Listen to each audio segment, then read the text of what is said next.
How to disable haptics on silent mode on iPhone.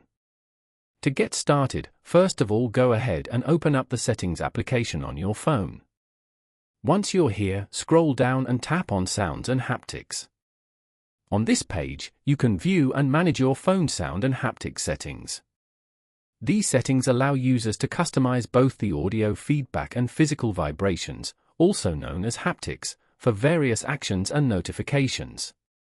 Users can adjust volume, choose different sounds, and manage how haptics behave.